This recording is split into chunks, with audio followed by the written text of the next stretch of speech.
खबरों का रुख करेंगे। भोपाल से सबसे पहले बड़ी खबर है। आज सीएम शिवराज सिंह चौहान गुजरात की ओर रवाना होंगे। दोपहर करीब 12:30 बजे सीएम गुजरात पहुंच जाएंगे। शपथ ग्रहण समारोह आज आयोजित किया जा रहा है, जिसमें सीएम शिवराज सिंह चौहान शामिल रहेंगे। दूसरी बार गुजरात के सीएम भूपेंद्र पटेल सीएम के पद की शपथ लेने वाले हैं और आज दोपहर में ही शपथ ग्रहण समारोह आयोजित किया जा रहा है। करीब 12:30 बजे का वक्त होगा जब सीएम शिवराज सिंह चौहान भी गुजरात पहुंच जाएंगे।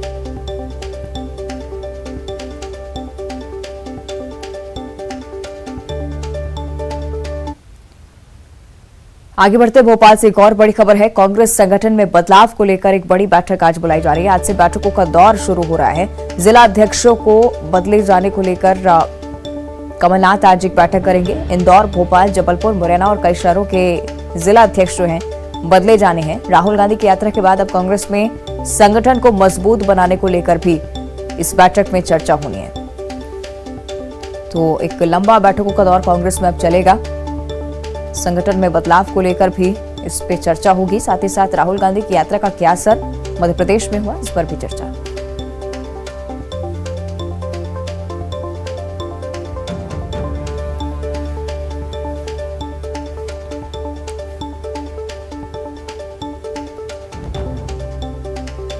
चलिए और ज्यादा जानकारी हम लेंगे। सहयोगी अनुराग हमारे साथ लाइव जुड़ रहे हैं।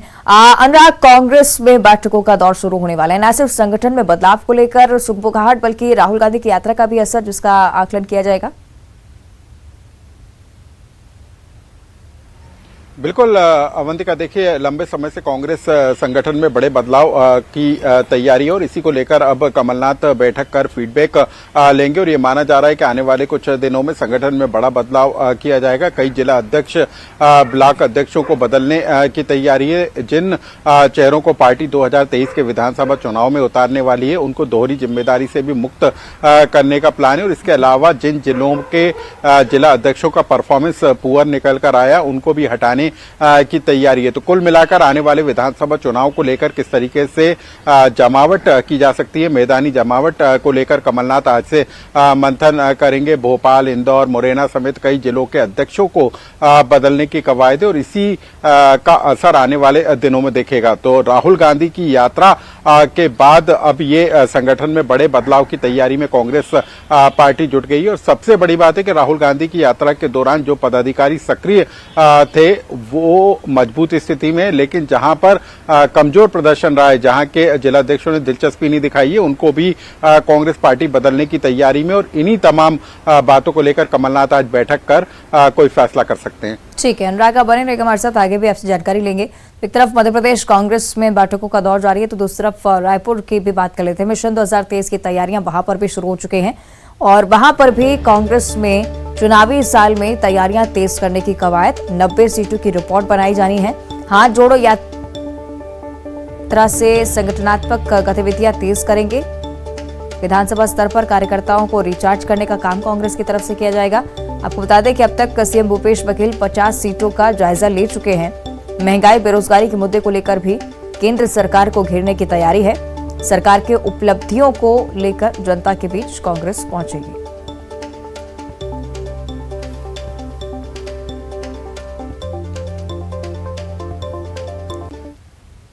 और अब रायपुर से एक और बड़ी खबर। प्रदेश सरकार के खिलाफ बीजेपी का तीसरा बड़ा प्रदर्शन होने जा रहा है। रायपुर, बिलासपुर के बाद अब दुर्ग में प्रदर्शन होगा।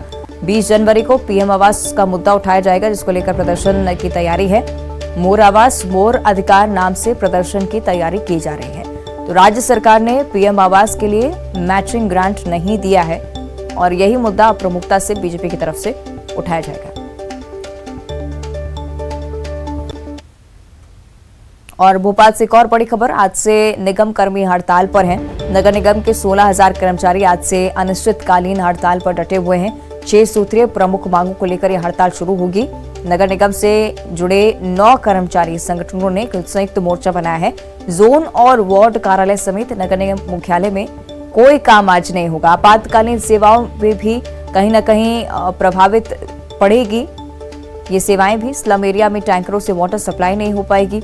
दैनिक वेतन भोगी कर्मचारियों का नियमितीकरण और सीधी भर्ती, साथ ही साथ कर्मचारियों के वेतन और सुविधाओं संबंधित अन्य मांगों को लेकर हड़ताल करना सामने आया है।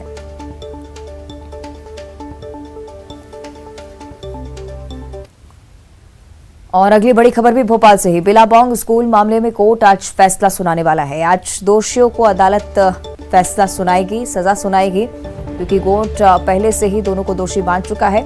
छेड़छाड़ मामले में बस ड्राइवर और हेल्पर को कोर्ट ने दोषी माना है और अब परिजनों की तरफ से भी लगातार जब प्रमुखता से कड़ी कार्रवाई की मांग उठ रही थी, तो नतीजा ये कि आज के दिन कोर्ट का फैसला सामने आएगा। चलिए और ज्यादा जानकारी हम लेंगे। सहयोगी अनुराग हमारे साथ जुड़ चुके हैं। अनुराग, लगातार अब उम्मीदें यही की जा रही है कि कड़ी से कड़ी कार्रवाई दोनों ही दोषियों को हो। बिल्कुल अवंतिका, देखिए बिलाबोंग निजी स्कूल का ये पूरा मामला है। जब बस में सवार एक स्कूली छात्रा के साथ छेड़छाड़ का मामला आया था और इस पूरे मामले को लेकर एफआईआर दर्ज की गई थी। कोर्ट ने इस मामले में बस ड्राइवर और जो हेल्पर महिला कर्मी है उसको दोषी माना है और इन दोनों को दोषी ठहराए जाने के बाद आज कोर्ट का फैसला आएगा कि इनको क्या सजा होनी है और इसी सजा पर सबकी नजरें, उम्मीद इसी बात को लेकर है कि जिस तरीके से सख्त कार्रवाई करने की बात कही जा रही थी और उसके बाद ये पूरा का पूरा मामला कोर्ट तक पहुंचा और आज कोर्ट इस पूरे मामले को लेकर सजा सुनाएगी और क्या इसमें सजा का प्रावधान हो सकता है, इसको लेकर अब सबकी नजरें टिकी हैं। लेकिन ये साफ हो गया है कि बच्ची के साथ छेड़छाड़ के मामले में कोर्ट ने 2 आरोपियों को दोषी माना है और आज उनके खिलाफ सजा सुनाई जाएगी। ठीक है, शुक्रिया आपका अनुराग इस पूरी जानकारी के लिए। हालांकि देखना होगा कि कोर्ट की तरफ से इस तरह की सजा सुनाई जाती है दोनों ही दोषियों को। आगे बढ़ते हैं, सिवनी से एक बड़ी खबर है। गोंडे गांव में बाघ की सर्चिंग लगातार जारी है। आपको बता दें कि कल बाघ का आतंक देखने को मिला था। रेस्क्यू टीम भी घटनास्थल के पास मौजूद है। साथ ही साथ घटनास्थल के पास बाघ के आने और जाने के पगमार्क भी मिले हैं। तो ड्रोन और हाथियों की मदद से बाघ की सर्चिंग की जा रही है। रविवार को बाघ ने किसान को शिकार बना लिया था। गुस्साए ग्रामीणों ने वन विभाग की गाड़ियों में भी तोड़फोड़ की थी, नाले में फेंक दिए थे वन विभाग के वाहन। लेकिन आक्रोश ग्रामीणों का अभी भी थमा नहीं है। जब तक बाघ को यहां से पकड़ा नहीं जाता है तब तक इसी तरह का आक्रोश ग्रामीणों में नजर आ रहा है। तो रेस्क्यू टीम भी घटनास्थल पर मौजूद है। सहयोगी अजहर खान हमारे साथ फोन लाइन पर जुड़ रहे हैं। अजहर, क्या कुछ जानकारी, स्थानीय जानकारी क्या कुछ, क्योंकि स्थानीय ग्रामीण लगातार आक्रोशित थे इस घटना के बाद से, क्या आक्रोश उनका कम हो पाया है? ये देखिए, कल की जो पूरी घटना के बाद कहीं ना कहीं आक्रोश जो है बरकरार है। दरअसल जो बाघ है उसका मूवमेंट अभी भी उसी क्षेत्र में है, लेकिन सबसे बड़ी बात यह है कि उसकी सर्चिंग नहीं हो पा रही है। किस जगह वो बाघ है उसका लोकेशन नहीं मिल पा रहा है, इसीलिए जो वन विभाग का रेस्क्यू टीम है वो लगातार सर्चिंग कर रहा है और बाघ को तलाशने और बाघ को खोजबीन करने की प्रयास की जा रहे हैं। हालांकि इस पूरी खोजबीन और तलाश के लिए बाघ के रेस्क्यू ऑपरेशन के लिए कान्हा टाइगर रिजर्व से एक टीम बुलाई गई है, जिसके द्वारा खासकर ड्रोन की मदद से और हाथियों की मदद से सर्चिंग की जा रही है। हालांकि अभी तक जो प्रारंभिक जानकारी निकल के सामने ये आ रही है कि जो बाघ जिस घटनास्थल पर कर शिकार किया था उसके आसपास उसके आने और जाने के पगमार्क मिले हैं। हालांकि बाघ का कोई लोकेशन अभी तक ट्रेस आउट नहीं हो पाया है, फिर भी जो वन अमला है लगातार क्षेत्र की सर्चिंग कर रहा है और बाघ को ढूंढने के प्रयास कर रहा है।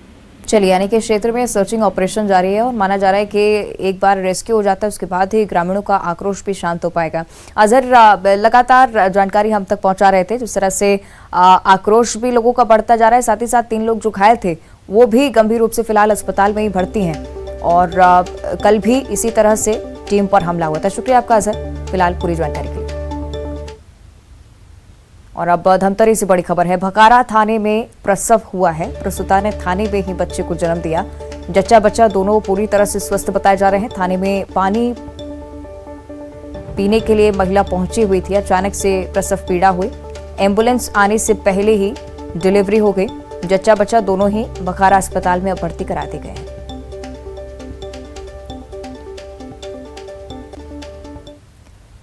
आगे बढ़ते बात करेंगे इंदौर की। अतिक्रमण हटाने के दौरान जमकर हंगामा हुआ है। स्थानीय लोगों ने अमले के साथ निश्चित तौर पर हंगामा किया, साथ ही साथ हाथापाई तक बात पहुंच गई। सड़क पर अतिक्रमण करा गया था और उसे निगम का अमला कार्रवाई के दौरान हटाने के लिए जैसे ही पहुंचा, हाई वोल्टेज ड्रामा स्थानीय लोगों ने किया। दुकानदारों के साथ साथ स्थानीय लोगों ने भी अमले के साथ मारपीट की है। तस्वीरें देखिए। तो निगम पर बदसलूकी का आरोप लोगों की तरफ से लगाया जा रहा है।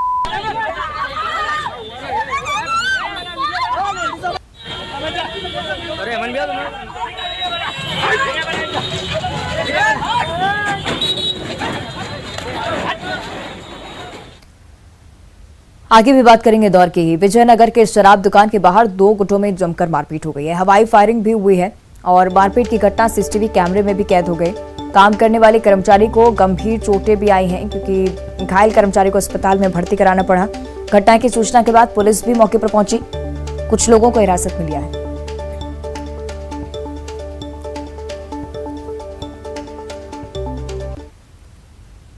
और अब शिवपुरी से एक बड़ी खबर। मरीज की मौत पर जमकर हंगामा कर रहे हैं परिजन। मरीज के परिजनों ने एनेस्थेसिया के ओवरडोज का आरोप लगाया, साथ ही साथ लापरवाही का आरोप अस्पताल पर लगाया जा रहा है। मृतक के पैर का ऑपरेशन होना था और इसी वजह से उसे यहां पर भर्ती करवाया गया था। ऑपरेशन से पहले उसे बेहोशी का इंजेक्शन दिया गया, लेकिन दवा ओवरडोज हो गई और मरीज की जान चली गई। परिजनों की तरफ से कहा गया है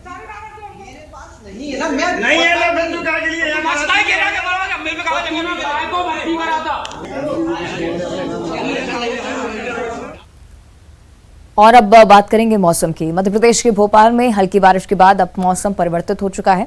बारिश के बाद धुंध बढ़ने के आसार जताए जा रहे हैं। अचानक से बदले मौसम से आने वाले दिनों में ठंड पड़ने के भी आसार हैं। पारे में भी गिरावट आने की आशंका जताई जा रही है और अब आने वाले समय में सर्दी का सितम झेलना पड़ सकता है।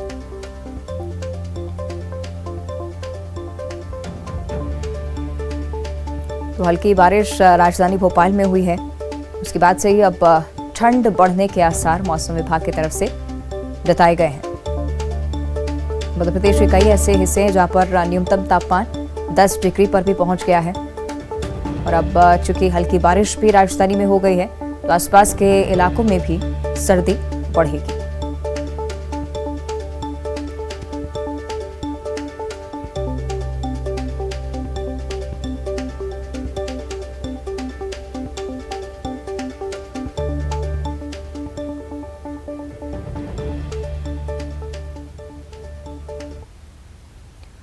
आगे बढ़ते हैं और अब चर्चा करेंगे छत्तीसगढ़ की। आरक्षण संशोधन विधेयक अभी भी राजभवन में ही फंसा हुआ है।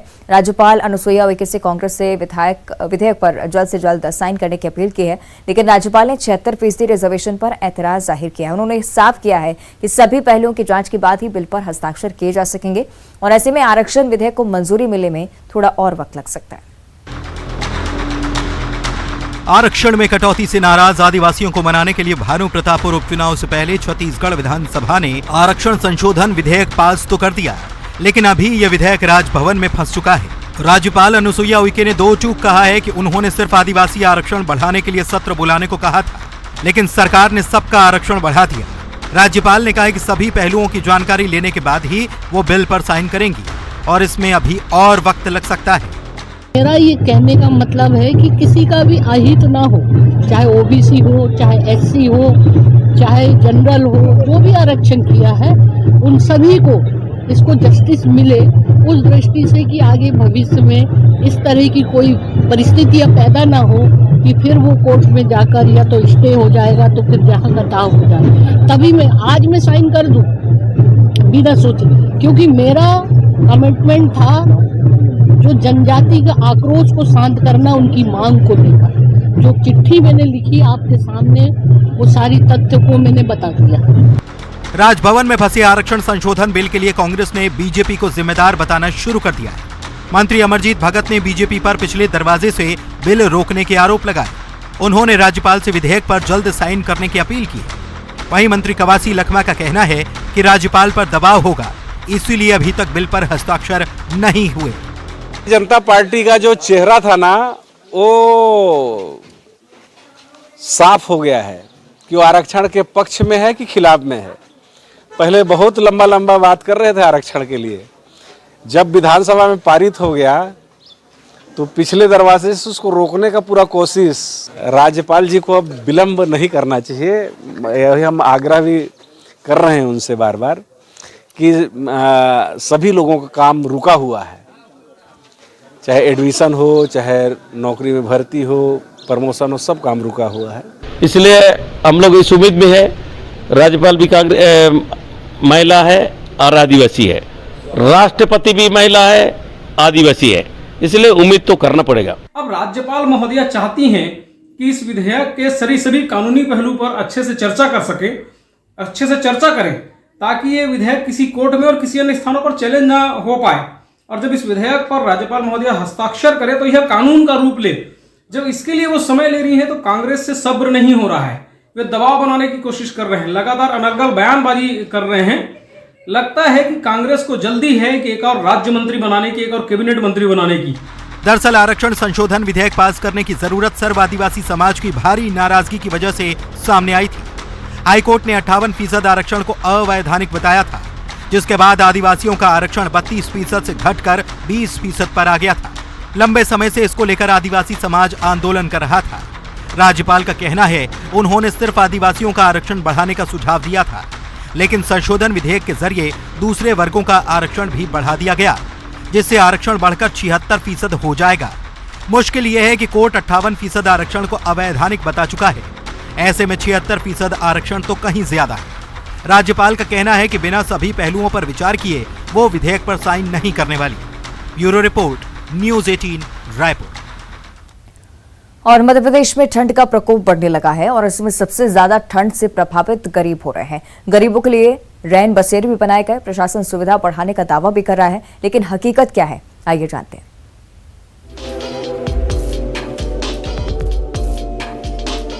सर्दी का सितम प्रदेश में बढ़ने लगा है। ऐसे में रैन बसेरों में ठंड से बचने के लिए बेघर लोगों की संख्या बढ़ने लगी है। राजधानी भोपाल की बात करें तो यहाँ प्रशासन ने सर्दी से बचने के लिए 12 से ज्यादा रैन बसेरे बनाए हैं, लेकिन मुश्किल ये है कि जरूरतमंदों तक इसकी जानकारी नहीं है। व्यवस्थाएं बढ़िया है, अच्छी व्यवस्था है। किसी को पैर में चोट भी लग जाए तो इलाज भी करवाते हैं। अच्छी व्यवस्था है, खाना बहुत अच्छी है। ऐलान करवाते हैं भाई, कोई रोडों पे नहीं रहेगा ठंड में। व्यवस्थाएं इसके अलावा सामने भी सामने सुल्तानिया है जी, हमीदिया हॉस्पिटल में है, कैंसर हॉस्पिटल में है, एमपी नगर में है। चार्ज वगैरह भी लिया जाता है? नहीं, फ्री ऑफ कॉस्ट है। वहीं इंदौर में रात में न्यूनतम तापमान 13 डिग्री तक पहुंच गया है। ऐसे में सड़क किनारे रहने वालों के लिए रैन बसेरा बड़ा आसरा बन रहा है। सर वो क्या है कि जैसे कि अभी जो हम रेस्क्यू करके जिन लोगों को लेके आए हैं, उसके वजह से इसकी ठंड संख्या बढ़ी हुई है। कुछ और प्रबंध भी कर रहे हैं इसके लिए, कुछ और जगह बढ़ा रहे हैं, बेड बढ़ा रहे हो? जी सर, बेड बढ़ाना है। ऊपर का जो एक हमारे पास एक और एक्स्ट्रा हॉल है, हमने आज से उसको भी खोल दिया है। तो जो भी एक्स्ट्रा जो लोग आएंगे, हम उन लोगों को ऊपर शिफ्ट करेंगे। जबकि टीकमगढ़ में पारा 10 डिग्री से नीचे लुढ़क गया है। बाहर से आने वाले लोगों के लिए बने रहन बसेरे में प्रशासन ने तमाम इंतजाम किए हैं। गणेशपुरा से। अच्छा, यहाँ पे इंतजाम पर्याप्त है? हाँ, यहाँ पर पर्याप्त है। कैसी व्यवस्था है यहाँ पे? यहाँ बढ़िया है। अच्छा, कितने बेड यहाँ पे लगाए गए? यहाँ पर है पूरे 50 पलंग, दोनों हॉल में। एक लेडीज हॉल है, एक जेंट्स हॉल है। अलग अलग जिलों में रैन बसेरों में प्रशासन ने ठंड को लेकर इंतजाम किए हैं। कई लोग खुश हैं तो कहीं लोगों की सुविधा की जानकारी नहीं है। आगे बढ़ते कोंडा गांव से एक बड़ी खबर है। बस स्टैंड में दे दनातन हुआ, यानी कि बस स्टैंड में जमकर लाठी डंडे चले हैं। दुकान के सामने बस खड़ी करने को लेकर विवाद हो गया। दुकानदार और बस ऑपरेटर के बीच विवाद था और उसके बाद जमकर मारपीट भी हुई। तस्वीर देखें। सिटी कोतवाली पुलिस मामले की जांच में अब जुटी हुई है। मारपीट की तस्वीरें आपकी टीवी स्क्रीन पर। और बुलेटिन में इतना ही। देखते रहिए न्यूज़ 18।